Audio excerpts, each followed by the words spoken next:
तो हेलो दोस्तों, फिर से स्वागत है आपका Sonu RBSE and CBSE classes में। हम जो क्लास 10th की साइंस का चैप्टर नंबर 13 है वो पढ़ रहे थे। जो चैप्टर नंबर 13 विद्युत धारा का चुंबकीय प्रभाव है वो हमने पिछली वीडियो में इसमें हमने जो फेराडे के बाएं हाथ का नियम है वो देख लिया था। और अभी हम क्या करेंगे, जो विद्युत मोटर है उसके बारे में देखेंगे। और जो पिछली वाली वीडियो है वहाँ तक अगर आपने किताब के जो क्वेश्चन सोल्व किए तो अच्छी बात है। अगर किसी क्वेश्चन में आपको दिक्कत आई है तो आप कमेंट बॉक्स में बताओ कि सर इस क्वेश्चन में दिक्कत आ रही है, तो उस क्वेश्चन का सॉल्यूशन हम नेक्स्ट वीडियो में आपको दे देंगे। तो चलो पहले शुरू करते हैं विद्युत मोटर। अभी विद्युत मोटर क्या होती है इसके बारे में देखते हैं। सबसे पहले इसके बारे में लिख दो, ये क्या करती है, किस नियम पर कार्य करती है। ये जो फ्लेमिंग का बाएं हाथ का नियम है वो हमने पिछले वाली वीडियो में पढ़ा था कि फ्लेमिंग के बाएं हाथ का नियम क्या होता है। किस किस को याद है कि फ्लेमिंग के बाएं हाथ का नियम क्या होता है? अगर आपको याद नहीं है तो आप जो पिछली वाली वीडियो है वो एक बार वापस जाकर देखो, फिर ये कंटिन्यू करो। इसमें क्या होता है, यह फ्लेमिंग के किस पर, बाएं हाथ के नियम पर।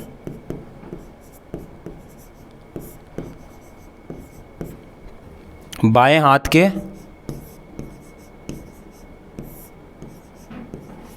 नियम पर कार्य करता है। सभी समझ गए?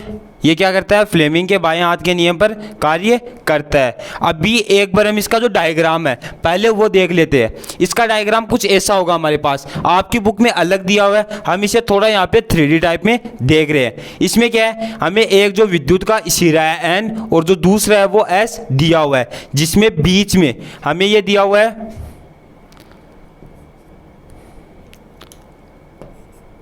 जिसको हमें नामांकित किया है ABCD से। और यहाँ पे जो ये है इनको हम बोलेंगे ब्रश, ठीक है, एक्सेल। और इसका ये क्या है, के, इसको हम क्या बोलेंगे, इसे को किस चीज़ से डिनोट कर रहे हैं, कुंजी। यहाँ पे ये कुंजी का सिंबल है, सबको पता है। और ये है हमारे पास बैटरी। तो ये हमारे पास एक परिपथ का जो डायग्राम है वो है। इसमें क्या होगा, इसमें यहाँ पे विद्युत धारा आई हम क्या कर रहे हैं, प्रभावित कर रहे हैं। तो जैसे विद्युत धारा आई इसमें जाएगी जो कि प्लस से किधर होगी, माइनस की तरफ होगी। सबको पता है जो विद्युत धारा है वो प्लस से माइनस की तरफ होगी। तो इसमें क्या होगा, इसमें ये इस प्रकार से यहाँ से जाएगी और ये इसमें जब जाएगी, ठीक है, जो हमारी स्प्लिट रिंग्स है इससे इसमें जाएगी, ठीक है। तो ये क्या होगा, जिस प्रकार से अगर इसमें धारा प्रभावित हो रही है तो ये गति करने लग जाएगा, गोल गोल घूमने लग जाएगा। जो कि फ्लेमिंग के बाएं हाथ के नियम पर भी था। उसमें क्या था, हमारी तीनों अंगुलियों को इस प्रकार से क्या करे, फैलाए कि जो आगे वाली अंगुली है वो चुंबकीय क्षेत्र, जो मध्यमा है वो विद्युत धारा, और जो हमारी तर्जनी है वो क्या है, बल की दिशा को डिनोट करे। तो इसमें क्या होगा, इसमें अगर हम क्या करते हैं, धारा की दिशा प्लस या माइनस की तरफ ले रही है तो ये N से S की तरफ घूर्णन करेगा। किधर, N से S की तरफ। अगर हम क्या करें, इसमें विद्युत धारा की दिशा को चेंज कर दे, मतलब माइनस से प्लस की तरफ ले, इस प्रकार से जो विद्युत की धारा दिशा है वो इधर से ले, तो ये क्या करेगा, इधर गति करने लग जाएगा। अभी ये क्या है, इधर आगे की तरफ आएगा, फिर ऐसे गोल गोल गति करने लग जाएगा। लेकिन अगर हम क्या करें, इसे माइनस से प्लस की ओर लेंगे तो ये उल्टी गति करने लग जाएगा। तो आप जो इसका सेकेंड पॉइंट है वो लिख सकते हो। इसमें क्या होगा, विद्युत धारा की दिशा चेंज करने पर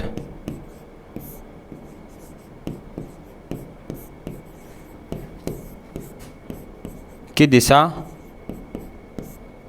बदलने पर मोटर की दिशा बदलती है।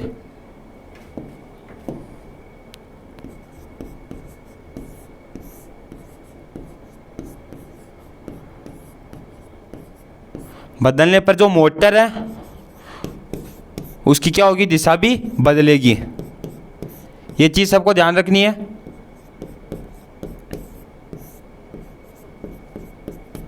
ये इसके जो बेसिक पॉइंट है वो हमने देख लिए।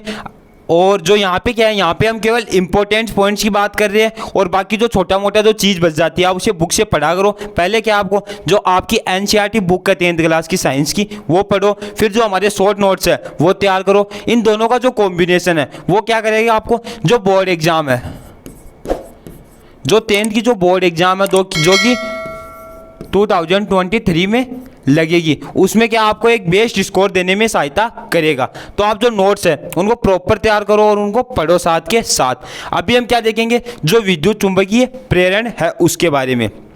तो विद्युत चुंबकीय प्रेरण क्या होता है, इसमें क्या होता है, जो कोई विद्युत चालक तार है, मतलब कोई परिपथ है, उसकी कुंडली में धारा, उसकी कुंडली में चुंबकीय क्षेत्र में धारा प्रवाहित की जाती है। तो लिख दो, जब किसी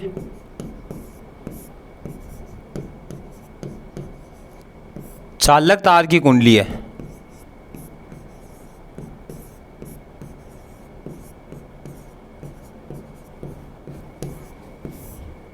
जब किसी चालक तार की कुंडली में, जब किसी चालक तार की कुंडली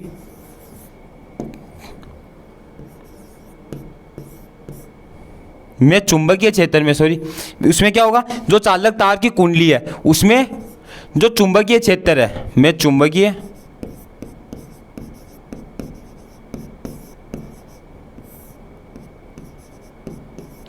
क्षेत्र में, जब किसी चालक तार की कुंडली में चुंबकीय क्षेत्र में धारा प्रवाहित की जाती है तो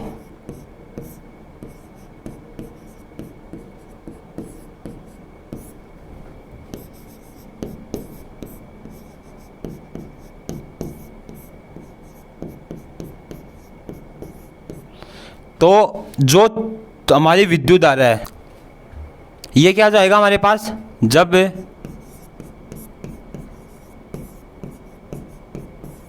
किसी चालक तार की कुंडली, जब किसी चालक तार की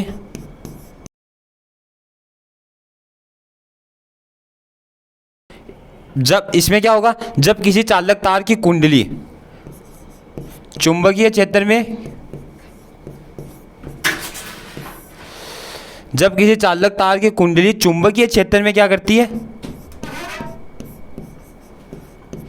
जो गति है वो करती है,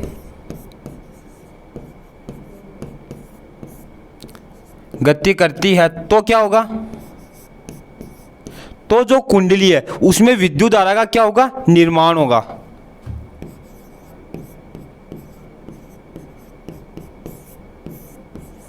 तो कुंडली में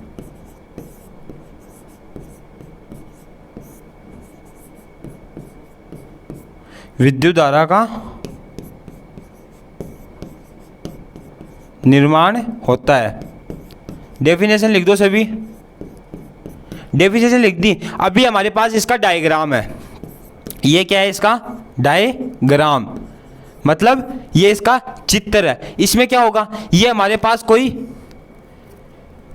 कुंडली है किसी चालक तार की, इसमें क्या है, ये एक चुंबकीय क्षेत्र है, ये क्या है, चुंबकीय क्षेत्र है हमारे पास। इसमें क्या है, किसी चालक तार की कुंडली में किसी चुंबकीय क्षेत्र में गति करते हैं तो कुंडली में विद्युत धारा का निर्माण होता है, ये हो गया। और ये है हमारे पास गैल्वेनोमीटर,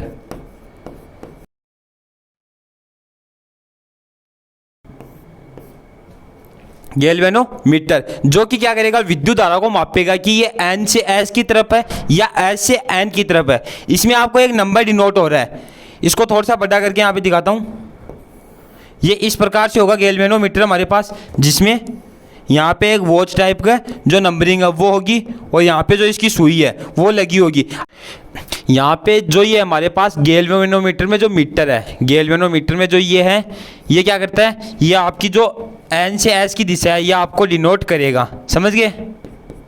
आई होप ये चीज़ें आपको समझ में आ गई होगी। तो अभी हम नेक्स्ट देखते हैं। नेक्स्ट आएगा हमारे पास जो विद्युत जनित्र है। विद्युत जनित्र क्या करता है, जो हमारी यांत्रिक ऊर्जा होती है, कौन सी ऊर्जा, यांत्रिक ऊर्जा। तो ये क्या करता है, जो यांत्रिक ऊर्जा है उसे विद्युत ऊर्जा में कन्वर्ट करता है। तो सबसे पहले आप ये पॉइंट लिख दो, यह यांत्रिक ऊर्जा को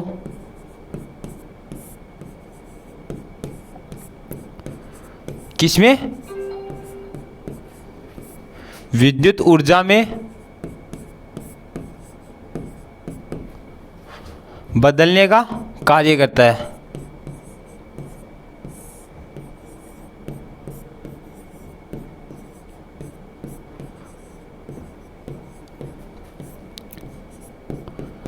और अभी जो इसका सेकंड पॉइंट है वो क्या हो जाएगा, ये क्या है, जो माइकल फैराडे का जो चुंबकीय प्रेरण का सिद्धांत है, जो कि आप सबने पढ़ा हुआ है पिछले वाली वीडियो में, जो माइकल फैराडे का चुंबकीय प्रेरण का सिद्धांत है उसके ऊपर आधारित है। तो ये भी लिख दो, यह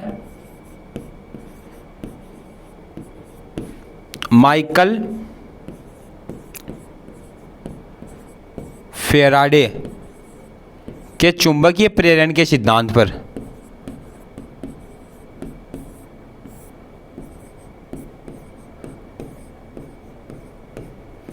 चुंबकीय प्रेरण के सिद्धांत पर क्या करता है, आधारित है।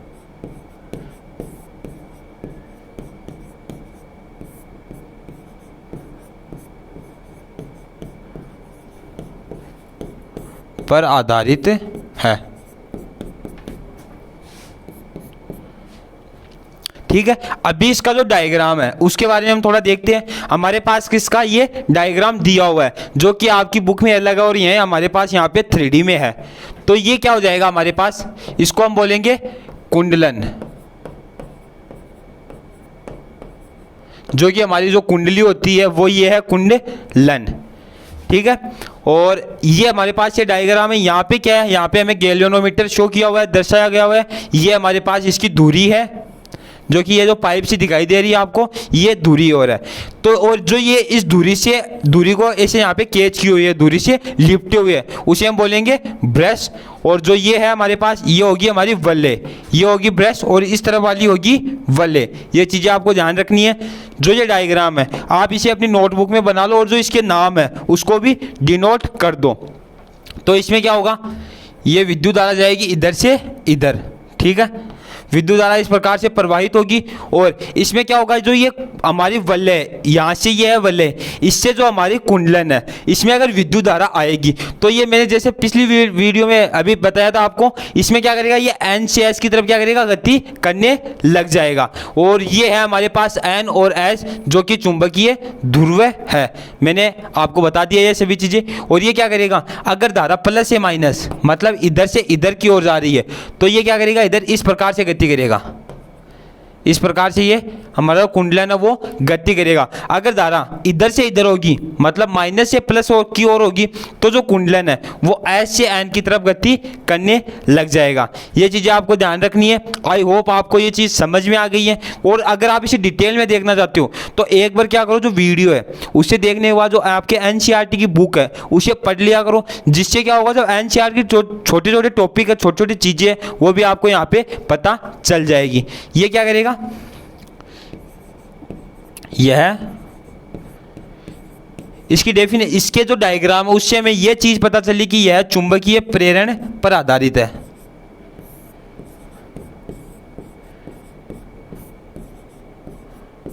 चुंबकीय प्रेरण पर क्या है, आधारित है। सबको समझ में आ गया? आई होप आ गया होगा। जो डायग्राम है उसे आप बना लो, आपकी बुक में भी दिया हुआ है, यहाँ पे मैंने बता दिया है। अभी हमारा जो आज का लास्ट टॉपिक है वो है प्रत्यावर्ती धारा और डिस्ट धारा, जो कि आपकी AC और DC हो जाती है। तो आपके लिए क्वेश्चन है कि सबसे पहले इन दोनों में से कौन सी धारा की खोज की गई थी। नंबर 1 है डिस्ट, नंबर 2 या फिर 1 मान लो प्रत्यावर्ती, नंबर 2 मान लो डिस्ट। आपको कमेंट बॉक्स में बताना है कि सबसे पहले कौन सी धारा की खोज की गई थी। जो हमारा चैप्टर नंबर 13 है, कौन सा चैप्टर 13 की जो फर्स्ट वीडियो है, फर्स्ट वीडियो, उसमें मैंने जब बेसिक चीज़ आपको बताई थी उसमें मैंने ये भी बताया था कि कौन सी धारा की खोज सबसे पहले की गई थी, डिस्ट की गई थी या फिर जो हमारी प्रत्यावर्ती है उसकी की गई थी। तो अभी आपको पता है, नहीं पता है तो वापस बता रहा हूँ। सबसे पहले हमारी जो डिस्ट धारा है उसकी खोज की गई थी, जो कि आज से लगभग कितनी थी, 6000 वर्ष पूर्व है। और जो हमारी AC है मतलब प्रत्यावर्ती धारा है, इसकी खोज कब की गई थी, आज से लगभग 2 से 3000 वर्ष पूर्व है। ये चीज़ आपको ध्यान रखनी है। ये एग्जाम में कोई नहीं पूछता, लेकिन जो बेसिक चीज़ें हैं वो आपको अगर याद नहीं है तो मतलब नहीं है ना पढ़ने का इतना। बेसिक चीज़ें जो पार्ट की बेसिक चीज़ें हैं, पार्ट के जो नाम का सारांश है, वो सभी चीज़ें आपको याद होनी ही चाहिए। और हमारी जो फर्स्ट वीडियो आती है हर चैप्टर की, उसमें जो ये बेसिक चीज़ें हैं हर वीडियो में आपको बताई जाती है। तो इसमें क्या होगा, इसमें हमें प्रत्यावर्ती AC और जो डिस्ट एट DC इन दोनों में कंपेयर करना है। सबसे पहले ये होगा कि जो प्रत्यावर्ती धारा है, इसमें किसी भी प्रकार का मतलब अभी क्या है, आप यहाँ से मतलब आप यहाँ पे आपकी जो बैटरी है वो है, यहाँ से आप यहाँ पे जो धारा है उसे प्रवाहित कर रहे हो किसी भी चालक तार की मदद से। इसके बीच की दूरी है लगभग 150 किलोमीटर, मान लो कितनी, 150 किलोमीटर। तो अगर आप इस पहले DC को कर रहे हो, ठीक है, DC यहाँ से कर रहे हो 150 वोल्ट, 150 वोल्ट DC आप यहाँ से ट्रांसफ़र कर रहे हो A से B की तरफ, A से B की तरफ। DC में क्या होगा, DC में ऊर्जा का क्षय होता है, ऊर्जा का क्षय होता है। मतलब यहाँ से 150 वोल्ट आ रही है A से B की तरफ, B में 150 पूरी नहीं आएगी, वो कम होने लग जाएगी। 100 आ सकती है, 80 आ सकती है, कितनी भी आ सकती है, वो कम हो जाएगी। तो और DC AC में क्या होगा, AC में वो कभी भी कम नहीं होगी।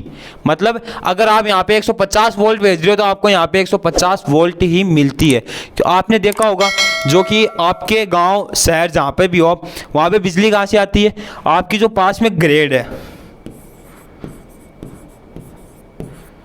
जो कि विद्युत का संचार मतलब आसपास के इलाकों का, जहाँ पे क्या होता है, ट्रांसफॉर्मर लगे होते हैं जो कि अपने आसपास के इलाकों में विद्युत सप्लाई करने का कार्य करते हैं।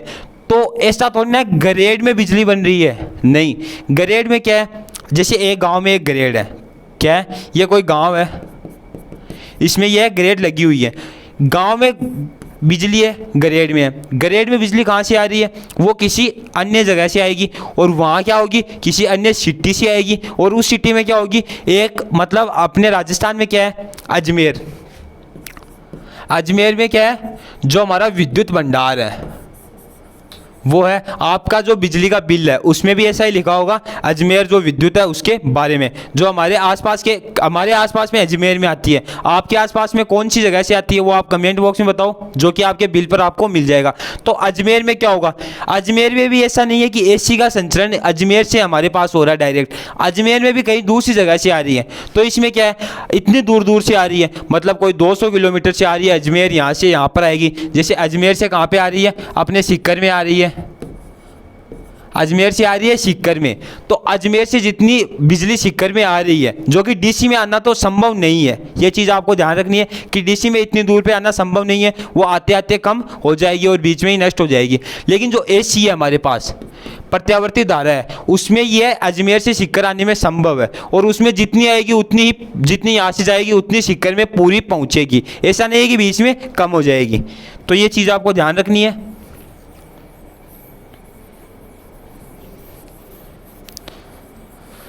और इसमें क्या होगा, जो हमारा AC है इसमें इसका संचरण नहीं किया जा सकता है, AC का संचरण नहीं किया जा सकता, और DC है उसका संचरण किया जा सकता है। किस प्रकार से, आपके पास एक बैटरी है, यह आपकी प्लस माइनस जो भी बैटरी है, यह आपकी एक बैटरी है, इसमें क्या है, इसमें हमेशा आपको DC मिलेगी। क्या मिलेगी, DC, AC कभी भी नहीं मिलेगी, क्योंकि AC का संचरण नहीं होता है। आपके घर में आपने देखा होगा जो इन्वर्टर लगा होता है, बहुत से घरों में क्या होता है, इन्वर्टर लगा हुआ होता है। तो जो इन्वर्टर में जो कि बिजली सेव है, जो लाइट ऊर्जा हमारे पास है, वो क्या है, वो DC है। और वो क्या करती है, जब हम उसे यूज करते हैं, लाइट जाने के बाद यूज करते हैं, तो अभी इससे आपने जो फैन है वो चलाया अपना, आपने इससे अपना पंखा चलाया, तो ये क्या करेगी, ये जो DC है उसे AC में कन्वर्ट करके फैन में भेजेगी। ऐसा नहीं है कि आप AC ले रहे हो, AC को DC में कन्वर्ट कर रहे हो, ऐसा नहीं होगा। हाँ, AC को DC में कन्वर्ट कर सकते हैं, लेकिन AC को एक बैटरी में या फिर किसी अन्य चीज़ में संचरण करके कन्वर्ट नहीं कर सकते। तो आपको लिखना है, ये चीज़ें आपको ध्यान रखनी है।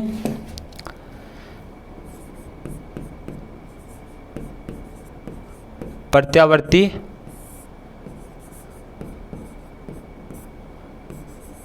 धारा का संचरण नहीं कर सकते हैं और इसमें क्या लिखना है, जो डीसी है मतलब डिश धारा का संचरण कर सकते हैं।